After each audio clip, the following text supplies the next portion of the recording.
الحمد لله نحمده ونستعينه ونستغفره ونؤمن به ونتوكل عليه ونعوذ بالله من شرور أنفسنا ومن سيئات أعمالنا من يهده الله فلا مضل له ومن يضلله فلا هادي له ونشهد أن لا إله إلا الله ونشهد أن سيدنا ومولانا محمدا عبده ورسوله أما بعد فأعوذ بالله من الشيطان الرجيم بسم الله الرحمن الرحيم لقد من الله على المؤمنين إذ بعث فيهم رسولا يتلو عليهم آياته ويزكيهم ويعلمهم الكتاب والحكمة وإن كانوا من قبل لفي ضلال مبين وقال في مقام آخر وما أرسلناك إلا رحمة للعالمين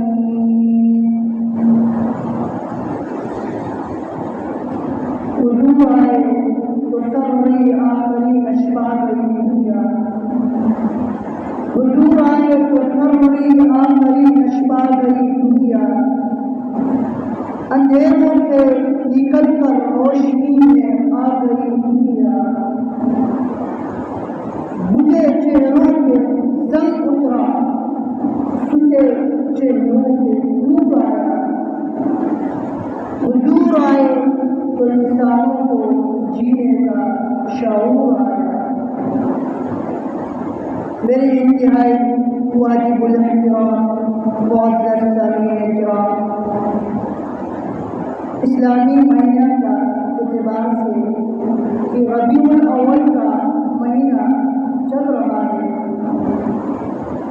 آج ربیع الاول مہینے کی دوسرا جمعہ مبارک ہے اور آج تقریباً ربیع الاول کی 11 تاریخ ہے اور کل بروز ہفتہ 12 ربیع الاول جو مشہور قول کے مطابق سرور کائنات فخر الموجودات احمد مجتبی مکہ کے در یتیم شافی محشر حضرت محمد عربی صلی اللہ علیہ وسلم ولادت باسعادت ویسے آقا نامدار صلی اللہ علیہ وسلم کا تذکرہ کسی دن کسی مہینے یا کسی زمانے کے ساتھ خاص نہیں ہمارے ہر محافل چاہے ربیع الاول کا مہینہ ہو محرم ہو یا سفر ہو جو بھی مہینہ ہو یا آقا نامدار صلی اللہ علیہ وسلم کے تذکرے ہونے چاہیے آج ہم نے اس تذکرہ کو صرف ایک ہی مہینے کے ساتھ خاص کیا وہ صرف ربیع الاول کا مہینہ ہے لیکن آج افسوس کی بات یہ ہے آج ہمیں ہر ایک چیز کی معلومات ہے ہر ایک کام کے بارے میں معلومات ہے لیکن آقا نامدار صلی اللہ علیہ وسلم جو ہم اور آپ کے رحمت بنا کر بھیجیں گے ان کا سیرت کا تذکرہ ہمیں معلوم نہیں ہے آقا نامدار صلی اللہ علیہ وسلم اس دنیا میں رحمت للعالمین اور خاتم النبیین بنا کر بھیجے گیا یا اللہ تبارک و تعالیٰ کی عظیم نعمتوں میں سے ایک نعمت ہے کہ اللہ تبارک و تعالیٰ نے ہمیں ایسی نعمت سے نوازا۔ ویسے اللہ تبارک و تعالیٰ کی نعمتیں انسان پر بے شمار نعمتیں ہیں۔ اگر انسان ان نعمتوں کو شمار کرنا چاہے تو گن نہیں سکتا ہے، لیکن دو خاص نعمتیں ایسی ہیں جن کے بارے میں اللہ تبارک و تعالیٰ یہ فرما رہے، میں نے تمہیں یہ دو نعمتیں دے کر بڑا احسان کیا، اور ان میں سے پہلے نعمت جو ہے وہ احسان جو ہے قرآن کریم میں اللہ تبارک و تعالیٰ ارشاد فرماتے ہیں، بل اللہ یمن علیکم ان ہداکم للایمان ان کنتم صادقین، کہ اللہ تبارک و تعالیٰ نے تم پر یہ احسان کیا، تمہیں ہدایت عطا فرمائی اور تمہیں ایمان کی دولت عطا فرمائی۔ یہ اللہ تبارک و تعالیٰ کا بڑا احسان ہے۔ اور دوسرے احسان کے بارے میں اللہ تبارک و تعالیٰ قرآن مجید میں ارشاد فرما رہے ہیں، لقد من اللہ علی المؤمنین اذ بعث فیہم رسولا منہم یتلو علیہم آیاتہ ویزکیہم ویعلمہم الکتاب والحکمہ وَإِن كَانُوا مِن قَبْلُ لَفِي ضَلَالٍ مُبِينٍ، کہ اللہ تبارک و تعالیٰ نے تم پر یہ احسان بھی کیا کہ انہی میں سے ایک رسول بنا کر بھیجا گیا جو ان کی آیاتوں کی تلاوت کرتا ہے، وَيُعَلِّمُهُمُ الْكِتَابَ، اور کتاب کی تعلیم دیتا ہے، والحکمہ، اور حکمت کی بھی تعلیم دیتا ہے،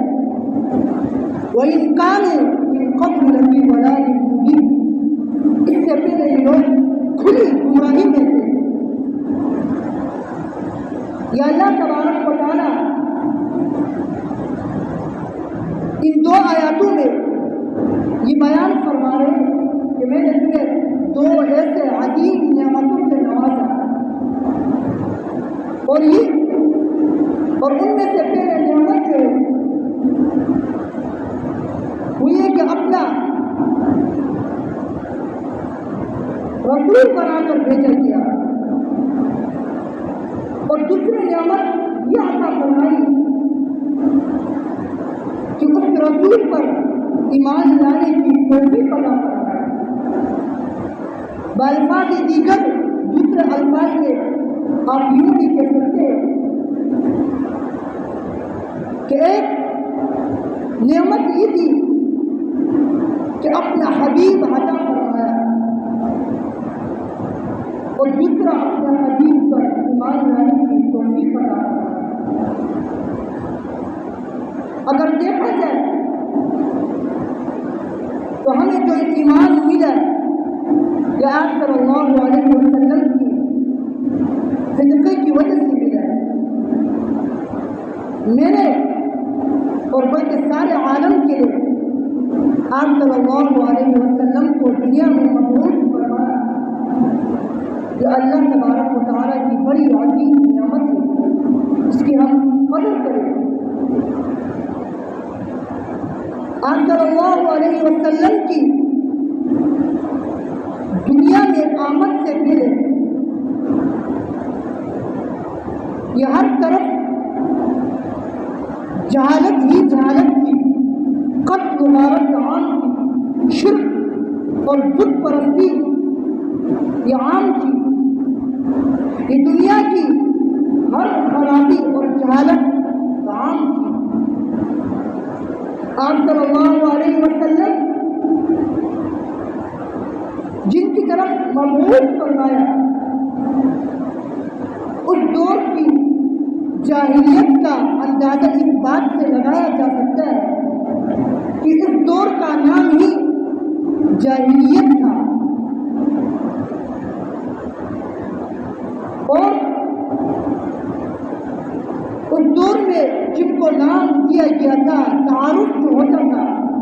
وہ امی یعنی ان پڑھ کہا جاتا تھا۔ اس دور میں آپ صلی اللہ علیہ وسلم کو رحمت والا بنا کر بھیجا گیا۔ عربوں کا عالم یہ تھا کہ دنیا کی ہر خرابی اور ہر برائی یہ ان میں پائی جاتی تھی۔ بڑے بڑے مذہب اور پیروکار جو ان کے رہنمائی کرتے تھے، یہودیت جو تھی وہ صرف رسم اور رواج کا نام رہ گیا تھا۔ عیسائیت جو تھی وہ ایک خدا کے ماننے کے بجائے تثلیث کے یعنی تین خداؤں کو مانتے تھے۔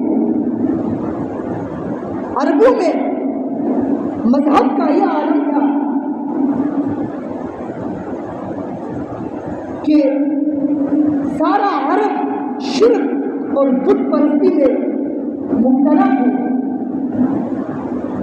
اور وہ حضرت ابراہیم علیہ السلام کا نام تو لیتے تھے اور ان کے پیروکار ہونے کا دعویٰ بھی کرتے تھے، لیکن ابراہیم علیہ السلام نے جس کعبۃ اللہ کو ایک رب کی عبادت کے لیے تعمیر کیا تھا، اس کعبۃ اللہ شریف میں 300 سال بت رکھے گئے تھے، اور وہ اسی بت پرستی اور ان کی پوجا چاٹ کیا کرتے تھے۔ ایسے جہالت تھی اور قوم جہالت کی ایسے آخری دہانے پر پہنچ چکی تھی، وہ ہلاکت اور تباہی پر جانے والی تھی۔ اس وقت آپ صلی اللہ علیہ وسلم کو اس دنیا میں مبعوث بنا کر بھیجا گیا تاکہ اس امت کو تباہی اور ہلاکت سے بچا لیا جائے۔ آپ صلی اللہ علیہ وسلم کی ولادت سے پہلے چند ایسے واقعات، ایسے آثار ظاہر ہونے لگے کہ جس طرح صبح ہونے سے پہلے روشنی ظاہر اور نمایاں ہونے لگتی ہے، اور جس طرح بارش سے پہلے ٹھنڈی ہوائیں آ کر اس جسم کو سرشار کر دیتی ہے، اور جس طرح موسم بہار آنے سے پہلے اس کی علامتیں نمایاں اور ظاہر ہونے لگتے ہیں، اسی طرح آپ صلی اللہ علیہ وسلم کی ولادت سے پہلے چند ایسے آثار اور ایسے واقعات رونما ہونے لگے کہ اب معلوم ہو گیا اب اس دھرتی میں ہدایت کی سورج طلوع ہونے والی ہے، اور اب اس امت کی طرف کوئی رہنمائی کرنے والا آ رہا ہے۔ اور اس سے پہلے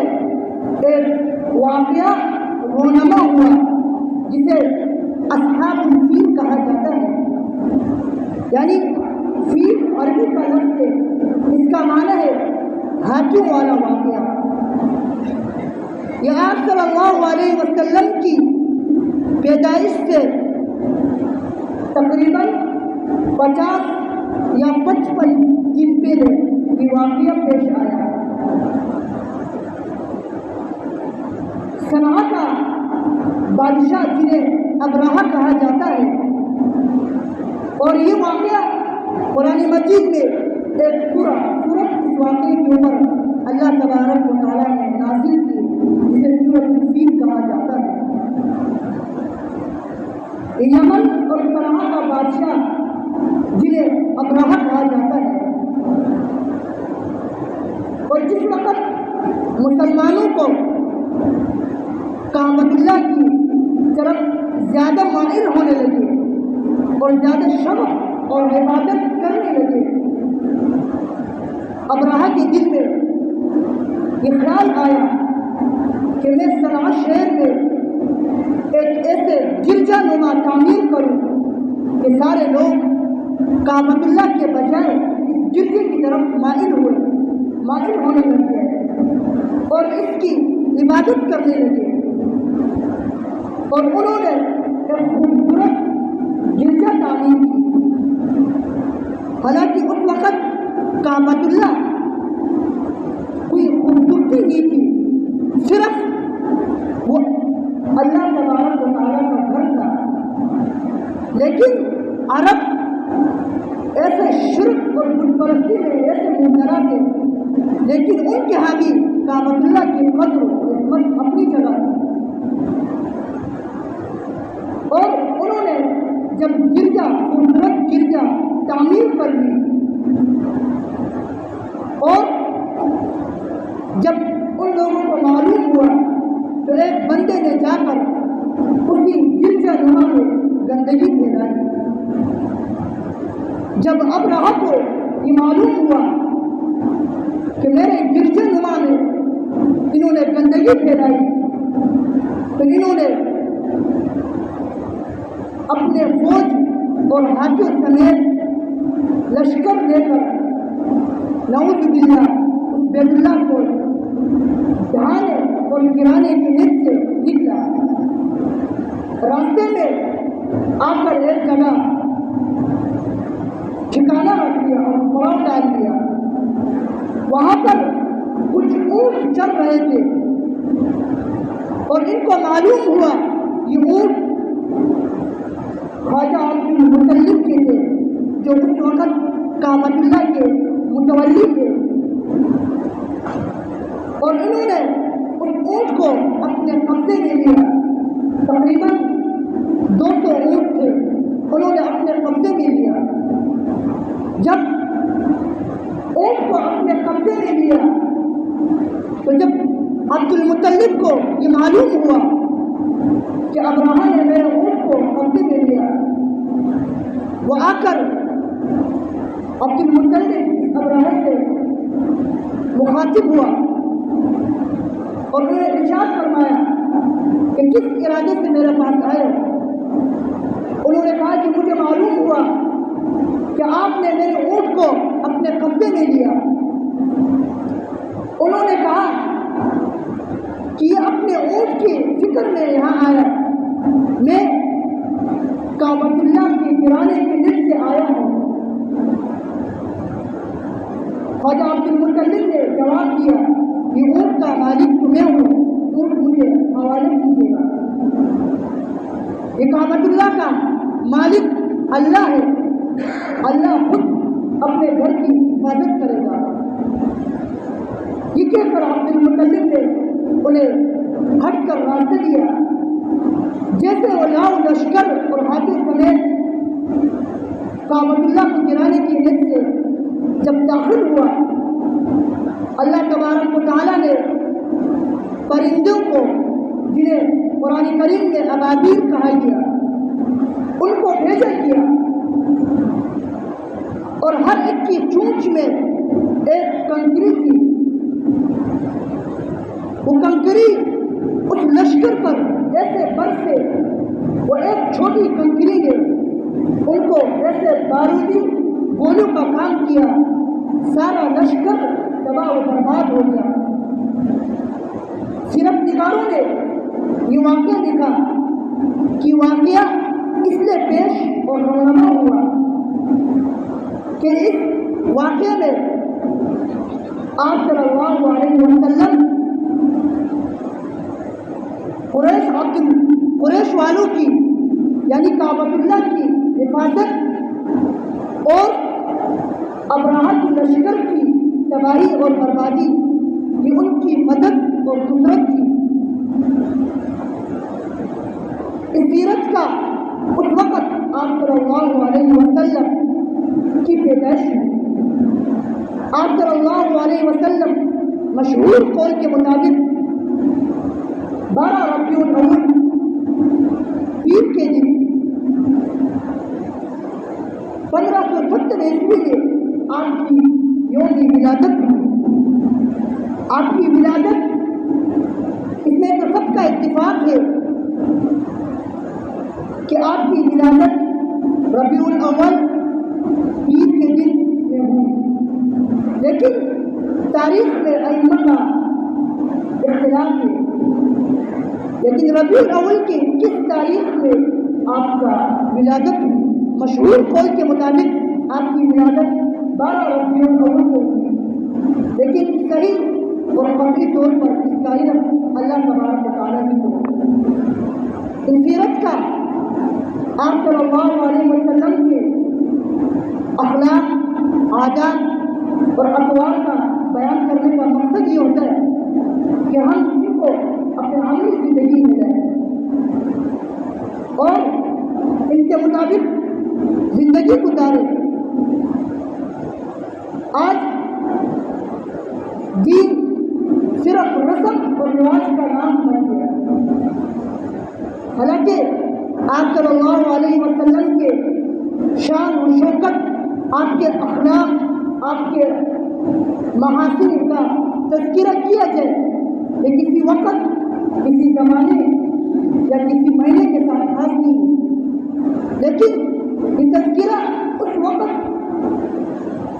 نافع ہوگا کہ ہم اس کے مطابق اپنی زندگی گزاریں۔ آج ہم نے آپ صلی اللہ علیہ وسلم کے اخلاق اور اقوال کا تذکرہ صرف ربیع الاول کے ساتھ خاص کیا، اور ربیع الاول میں بھی 1 سے لے کر 12 ربیع الاول تک، حالانکہ دین ربیع الاول محرم کسی مہینے کے ساتھ خاص نہیں، بلکہ ہمیشہ آپ صلی اللہ علیہ وسلم کے اخلاق اور آپ کے محاسن کا تذکرہ کیا گیا اور ان کے مطابق زندگی گزارے گئے کہ آپ صلی اللہ علیہ وسلم کا اسوہ حسنہ ہم سب بلکہ سارے عالم کے لیے ایک نمونہ اور عظیم ہے، اس کے مطابق ہم اپنی زندگی گزاریں۔ اللہ تبارک و تعالیٰ مجھے بلکہ سارے عالم کو آپ صلی اللہ علیہ وسلم کی سیرت کے مطابق اور آپ صلی اللہ علیہ وسلم کی سنت کے مطابق زندگی گزارنے اور اس پر عمل کرنے کی توفیق عطا فرمائے۔ وآخر دعوانا الحمد للہ۔